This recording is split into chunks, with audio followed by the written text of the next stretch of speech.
Hello friends, if you're watching my video for the first time, I am Meenal Sharma, MSc in Botany, CSIR UGC NET qualified and GATE qualified.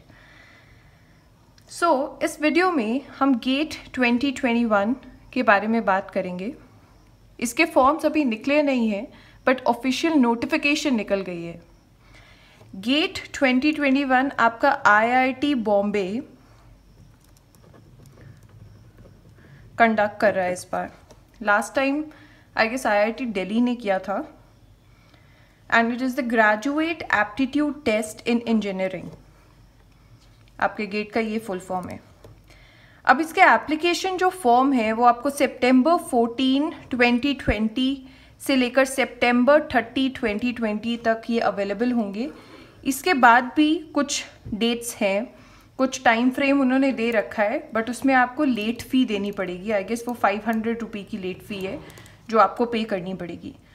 तो 14 सितंबर से form fill होना शुरू हो जाएंगे. ये अभी एक टेंटेटिव डेट ही है इस एग्ज़ाम की, बट अभी के लिए जब तक कोई और डेट नहीं आती तो हम यही डेट लेकर चलेंगे. तो सितंबर 14 से आपके गेट 2021 के फॉर्म्स फिल होना शुरू हो जाएंगे. अब गेट का एग्ज़ाम हम लोग पीजी, पोस्ट ग्रेजुएशन और पीएचडी में एडमिशन के लिए लेते हैं. कुछ पीएसयूज भी हैं, प्राइवेट सेक्टर यूनिट्स, जो ओएनजीसी जैसे, वो भी रिक्रूटमेंट करते हैं गेट के मार्क्स के थ्रू. वो कंसिडरेशन में रखते हैं कि आपके गेट में कितने मार्क्स आए थे. और जितने भी मैं इस वीडियो में बात करूँगी, मैं मोस्टली लाइफ साइंसेस का जो गेट का फील्ड है उसी से ही रिलेटेड करूँगी. So it will be beneficial for life sciences से अगर आप अपेयर हो रहे हैं तो आपको ये वीडियो बहुत हेल्पफुल रहेगा. अब जो डेट आई है एग्ज़ाम की, हम पहले देखते थे जो पहले गेट हुए हैं वो 4 दिन के टाइम स्लॉट में ये लोग कंडक्ट करवाते थे, बट इस बार ये बढ़ाकर 6 दिन का कर दिया गया है. 5th, 6th, 7th, 12th, 13th and 14th of February 2021 आपका एग्ज़ाम डेट अभी के लिए यही है. अगर बोल सकते हैं कि पता नहीं, हमें किसी को भी नहीं पता कि आगे का सिचुएशन क्या रहेगा, तो एग्ज़ाम में भी आपकी डेट्स चेंज भी हो जाएं, बट आप अभी अपनी प्रिपरेशन डेट्स जो लेकर चलेंगे वो यही है आपके फेब का 1st एंड 2nd वीक. और इस बार 2 टाइम स्लॉट्स में आपके पास एग्जामिनेशन होगा. एक है 9 to 12 एंड एक है 3 to 6 in the evening. Result according to the notification आपका रिजल्ट 22 मार्च 2021 को रिलीज कर दिया जाएगा. और आपका गेट का स्कोर हमें पता है जब रिजल्ट आता है उससे अगले 3 साल तक आपका रिजल्ट जो है, आपका गेट स्कोर जो है वो वैलिड रहता है. ऑफिशियल वेबसाइट जो आपके गेट 2021 की है वो है gate.iitb.ac.in. There is no age limit. किसी भी एज के लोग इस एग्ज़ाम में अपेयर हो सकते हैं. बस आपको एलिजिबिलिटी क्राइटेरिया का ध्यान रखना है. इस बार हमें एलिजिबिलिटी क्राइटेरिया में एक डिफरेंट सिनेरियो देखने को मिला है. पहले 10+2+4 ये रूल फॉलो होता था गेट की एलिजिबिलिटी के लिए, बट इस बार से 10+2+3, मतलब जो बीएससी फाइनल ईयर स्टूडेंट्स हैं वो भी इस बार एग्ज़ाम दे सकते हैं. अगर आप बीएससी फाइनल ईयर में हैं तो आप एग्ज़ाम दे सकते हैं इस बार गेट का. और आपका स्कोर अगले 3 साल तक वैलिड रहेगा. मतलब जो आपका 3rd ईयर होगा गेट स्कोर का, उसमें आप अपने पीजी या आप अपने पोस्ट ग्रेजुएशन के एडमिशन के लिए उस गेट स्कोर को यूटिलाइज कर सकते हैं. और बाकी जो एमएससी कर रहे हैं वो तो ये एग्ज़ाम दे ही सकते हैं. अगर आप एमएससी के फाइनल ईयर में हैं, आप ये एग्ज़ाम दे सकते हैं और फिर अपने पीएचडी के लिए उसको यूज़ कर सकते हैं. एग्जामिनेशन मोड क्या रहेगा? कंप्यूटर बेस्ड टेस्ट होगा. पहले भी ये कंप्यूटर बेस्ड टेस्ट ही हुआ करता था. 3 आवर्स का टेस्ट है, 3 घंटे तक चलेगा. नेक्स्ट जो आता है कि इसमें भी हमें चेंज देखने को मिला है इस बार गेट में, कि टाइप ऑफ क्वेश्चंस जो पूछे जाते हैं, पहले सिर्फ MCQs और NAT के क्वेश्चन पूछे जाते थे, बट इस बार एक और तरीके के क्वेश्चंस ऐड किए गए हैं, वो है MSQs, multiple select questions. Multiple select question में एक क्वेश्चन के मल्टीपल आंसर्स हो सकते हैं और आपको उन सब आंसर्स को मार्क करना है। अगर जैसे 3-4 ऑप्शंस आपको दिए गए हैं, उनमें से 3 उसके करेक्ट ऑप्शंस हैं, तो आपको तीनों को मार्क करना है। अगर आप 2 को मार्क कर देंगे तो वो आपका आंसर गलत हो जाएगा। तो ये जो है, ये आपके क्वेश्चन पेपर को इस बार थोड़ा सा टफ ज़रूर बनाएगा, क्योंकि इन क्वेश्चंस में क्या होता है कि अगर आप सबके सब ऑप्शंस जो करेक्ट है उनको मार्क नहीं करेंगे और अगर आपका एक भी करेक्ट ऑप्शन छूट गया तो आपका क्वेश्चन हाथ से निकल जाता है। बाकी आपका MCQs में तो हमें पता है कि 4 ऑप्शन होंगे, उनमें 4 ऑप्शन होंगे, उनमें से 1 वुड बी करेक्ट। और NAT में तो हमें पता है ये न्यूमेरिकल एबिलिटी बेस्ड क्वेश्चंस हैं आपके, इसमें आपको न्यूमेरिकल पूछे जाएंगे और उसमें फिलअप होता है और आपको करेक्ट आंसर देना होता है। अब नेगेटिव मार्किंग की अगर बात करें तो आपके MSQs और NAT क्वेश्चंस के लिए कोई भी नेगेटिव मार्किंग नहीं की जाएगी।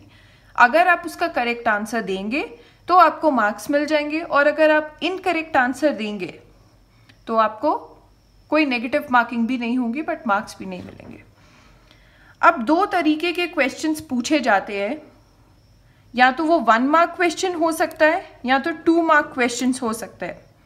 अगर 1 मार्क क्वेश्चन है तो 1/3 उसमें नेगेटिव मार्किंग होगी फॉर एवरी रॉन्ग आंसर, और अगर 2 मार्क क्वेश्चन है तो 2/3 नेगेटिव मार्किंग होगी उसकी।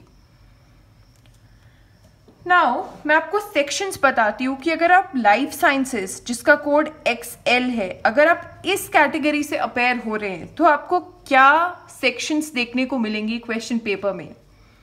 15 मार्क्स की हमें जनरल अवेयरनेस देखने को मिलती है। कितने मार्क्स की रहेगी ये आपकी? 15 मार्क्स की। जो आपका सेक्शन P है ये कंपल्सरी सेक्शन है, कंपल्सरी सेक्शन है, और P इसमें क्या है, ये केमिस्ट्री का पेपर होगा आपका। 25 मार्क्स का ये सेक्शन रहेगा, ये आपको देना ही देना है। ये दोनों जो सेक्शंस हैं ये कंपल्सरी हैं, ये जो भी एक्सेल से अपेयर होगा उनको ये 2 सेक्शंस अटेम्प्ट करनी ही करनी है। ये आपकी 15 मार्क्स की होगी जनरल अवेयरनेस, और सेक्शन P जो केमिस्ट्री है वो आपकी 25 मार्क्स की होगी। एंड फिर बचते हैं आपके 2 सेक्शंस जो एक कैंडिडेट अपनी चॉइस के अकॉर्डिंग इन 5 ऑप्शंस में से कोई भी 2 ऑप्शंस उसको चूज करने हैं। बायोकेमिस्ट्री है आपके पास जिसका कोड Q है, botany R, microbiology code is S, zoology code T, food technology U। अब आप पेपर कर रहे हैं और आप बॉटनी से अपेयर हो रहे हैं और आपने सोचा है कि जूलॉजी और बॉटनी आप एज एन ऑप्शनल लेके जा रहे हैं, बट अगर आपको पेपर के बीच में लगता है कि आपसे कोई एक सेक्शन नहीं हो पा रही है और उसके बदले आप आप माइक्रोबायोलॉजी अटेम्प्ट करना चाहते हैं, तो आपको ये एक सेक्शन जो आप नहीं अटेम्प्ट करना चाहते उसको आप पेपर के बीच में डीसिलेक्ट कर सकते हैं और आप दूसरी सेक्शन से अपेयर हो सकते हैं। अब ये जो आपकी 2 सेक्शंस जो आपको सेलेक्ट करनी है वो हर एक सेक्शन 30 मार्क्स कैरी करती है आपके, तो आपके दोनों सेक्शन के टोटल मार्क्स कितने हो गए? 60 मार्क्स, और 15 + 25 + 60, टोटल आपके पास 100 मार्क्स का ये एग्जाम है। अब मैं आपको एक बार इन जो आपकी सेक्शंस हैं, सेक्शन P और ये जो आपकी 2 सेक्शंस हैं जिसमें से आप इन 5 ऑप्शंस में से 2 सेक्शन की आपको सिलेक्शन करनी है। इन जो सेक्शन में मैं आपको मार्क्स डिस्ट्रीब्यूशन थोड़ी बता देती हूँ कि जो सेक्शन P है आपकी केमिस्ट्री कंपल्सरी सेक्शन जो है, इसमें आपको 5 क्वेश्चंस 1 मार्क के पूछे जाएंगे और 10 क्वेश्चंस 2 मार्क्स के पूछे जाएंगे। टोटल आपके पास कितना आ गया? 25 मार्क्स। और जो आपकी ये वाली 2 सेक्शंस होंगी जो आपको खुद सेलेक्ट करनी है, उसमें आपको टोटल हर एक सेक्शन में 20 क्वेश्चंस पूछेंगे। 20 एक सेक्शन के क्वेश्चन होंगे और 20 दूसरी सेक्शन के होंगे, बट हर एक सेक्शन में 10 क्वेश्चंस 1 मार्क के पूछे जाएंगे और 10 क्वेश्चन 2 मार्क्स वाले होंगे।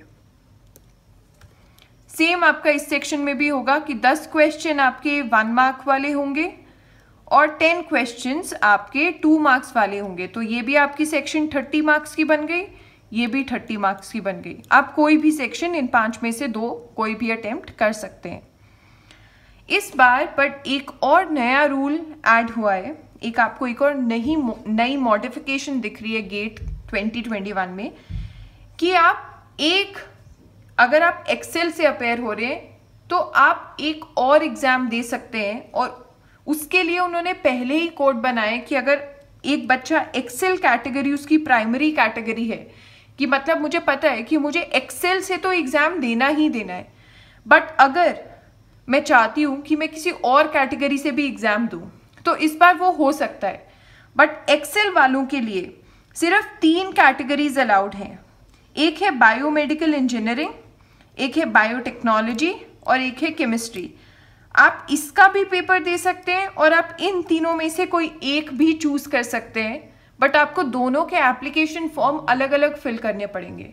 मतलब एक कैंडिडेट मैक्सिमम 2 कैटेगरीज से पेपर दे सकता है। बट अगर आपका एक्सेल प्राइमरी है तो आप सिर्फ इन 3 और कैटेगरी से अपेयर हो सकते हैं। इनमें से कोई भी एक और आप सेलेक्ट कर सकते हैं, चाहे वो केमिस्ट्री हो, चाहे बायोटेक्नोलॉजी हो या बायोमेडिकल इंजीनियरिंग हो। और अगर आप 2 से अपेयर नहीं करना चाहते तो आप ट्रेडिशनली सिर्फ एक भी एग्जाम दे सकते हैं। बट हाँ, ये है कि आपको दोनों के लिए जो एप्लीकेशन फॉर्म है और जो फी है वो अलग अलग पे करनी पड़ेगी। एक एप्लीकेशन फॉर्म से आप 2 एग्जाम्स के लिए अपेयर नहीं हो सकते, 2 कैटेगरीज के लिए अपेयर नहीं हो सकते। नाउ जो फीमेल है, अगर मैं आपको थोड़ा इसका जो फ़ी रहती है एग्ज़ाम की वो बताऊं तो उनके लिए 750 रुपी ये फ़ी है। और अगर लेट फॉर्म फिल कर रहे हैं, फर्स्ट डेट से आप 30 सितंबर के बाद फॉर्म फिल कर रहे हैं, तो आपको 500 रुपी एक्स्ट्रा देना पड़ेगा और 1250 आपकी फ़ी हो जाएगी। एंड अगर आप SC, ST या PWD कैटेगरी से हैं तो भी आपकी फ़ी 750 है। और बाकी सब कैटेगरीज के लिए, ऑल अदर कैटेगरीज, उनका फ़ी 1500 का है। तो ये आपका इस एग्ज़ाम का फ़ी रहेगा। अब ये था आपका एक overview regarding GATE 2021। Now if you want me to do a detailed video about the changes in syllabus, कि इस गेट 2021 में जो सिलेबस में थोड़े बहुत चेंजेस आए हैं और अब हम सिंस MSQs ऐड हो गए हैं तो अब हम इस एग्ज़ाम को अप्रोच कैसे करें, तो अगर आप ये चाहते हैं तो प्लीज़ आप नीचे कमेंट सेक्शन में एक कमेंट छोड़ दीजिए कि आप प्लीज़ गेट के सिलेबस पे एक वीडियो बना दीजिए।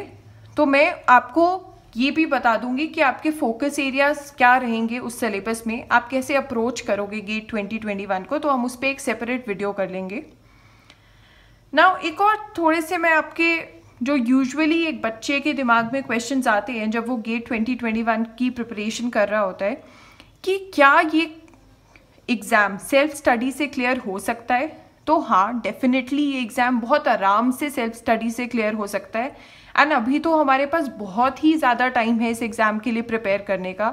आप आराम से 3-4 महीने में इस एग्ज़ाम को क्लियर कर सकते हैं, 3-4 महीने की प्रिपरेशन। बट अभी सिंस आपके पास बहुत टाइम है, आप अभी से ही शुरू कर दीजिए। धीरे धीरे करके आप जब तक गेट के एग्ज़ाम का डेट आएगा जो फेब में है, तब तक आप बिल्कुल रेडी हो जाएंगे इस एग्ज़ाम के लिए। अगर आप अभी से पढ़ना शुरू करेंगे, आपके पास कोई भी एंड में बर्डन नहीं होगा इस एग्ज़ाम का और आप आराम से इसको क्लियर कर पाएंगे।